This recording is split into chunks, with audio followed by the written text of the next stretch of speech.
પારુલ યુનિવર્સિટીમાં 2 દિવસીય પ્રોજેક્ટ પ્રદર્શનનો આજથી શુભારંભ કરવામાં આવ્યો હતો। પારુલ યુનિવર્સિટીના વિદ્યાર્થીઓમાં રહેલી સ્કિલને બહાર લાવવાના ઉદ્દેશ સાથે 2 દિવસીય પ્રોજેક્ટ પ્રદર્શનનું આયોજન કરાયું છે, જેમાં ડિપ્લોમા ડિગ્રીના વિદ્યાર્થીઓ દ્વારા બનાવવામાં આવેલ 200 થી વધુ પ્રોજેક્ટ મૂકવામાં આવ્યા છે। આ પ્રોજેક્ટની 400 થી 500 ઇન્ડસ્ટ્રીયાલિસ્ટો સાથે વિદ્યાર્થીઓ મુલાકાત લેનાર છે।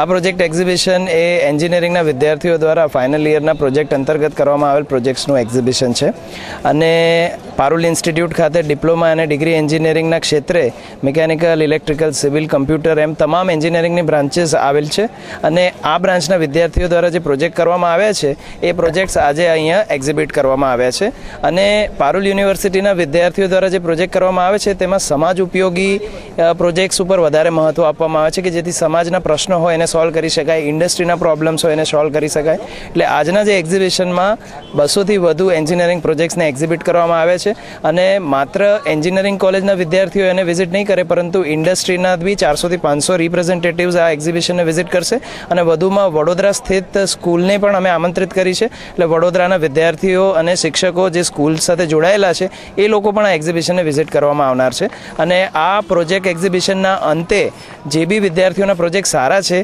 તેમને કેશ પ્રાઇઝીસથી રેમ્યુનરેટ કરવાના છે અને એ લોકોનું સન્માન કરવામાં છે।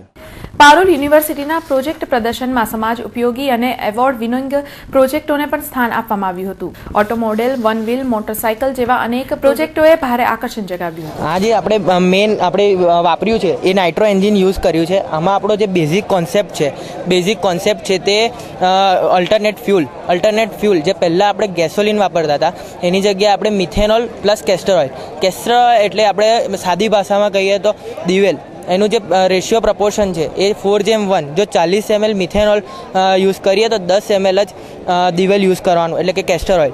આની જે મેઇન યુઝ છે આનો એરોસ્પેસ અને ડિફેન્સમાં આપણે લાર્જ સ્કેલ પર મૂકી શકીએ, પણ આનું જે લાર્જ સ્કેલ પર મૂકી શકીએ તો એનું જે રડારમાં આવે છે તે આપણે અપડેટ નથી કરી શકતા।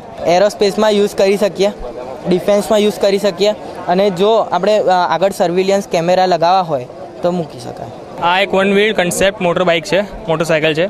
એમાં અમે સ્કૂટીનું એન્જિન લગાવ્યું છે 60 સીસીનું। એમાંથી જે મેઇન પાવર છે એ ફીડ વ્હીલમાં ટ્રાન્સમિટ થાય છે અને ફીડ વ્હીલમાંથી એ પાવર આ મેઇન વ્હીલમાં ટ્રાન્સમિટ થાય છે અને અમે આ 3 કાસ્ટ આયર્નના રોલર લગાવ્યા છે જેનાથી આખી આ મેટલ બોડી છે ફ્રેમ એ સપોર્ટ થાય, સ્ટેડી રહે અને આખી બાઇક મૂવ કરી શકે આગળ। આ એક મૂવી છે હોલિવૂડની મેન ઇન બ્લેક 3, એમાં જે વિલ સ્મિથ નામનો એક એક્ટર છે આ આવી બાઇક ચલાવે છે, એનાથી અમે ઇન્સ્પિરેશન મળ્યું છે। અમે ડિફરન્ટ મોડર્ન એમ્યુનિટીઝ પ્રોવાઈડ કરી છે, જેમ કે solar artificial pond, solar panel fountain, rooftop gardening, rain water harvesting, biogas plant અને એક બાયોએબ્ઝોર્બન્ટ ફિલ્ટર ડિઝાઇન કર્યું છે તે પણ પ્રોવાઈડ કર્યું છે।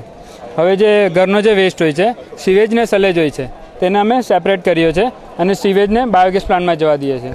સલેજને અમે ફિલ્ટર કરીએ છીએ જે અમે પ્રોવાઈડ કર્યું છે અને એને રીયુઝ કરીએ છીએ ફ્લશિંગમાં અને રૂફટોપ ગાર્ડનિંગમાં, જેનાથી 50% ની જે ડિમાન્ડ હોય છે ફ્રેશ વોટરની તે આખી રિડ્યુસ કરી નાખીએ છીએ।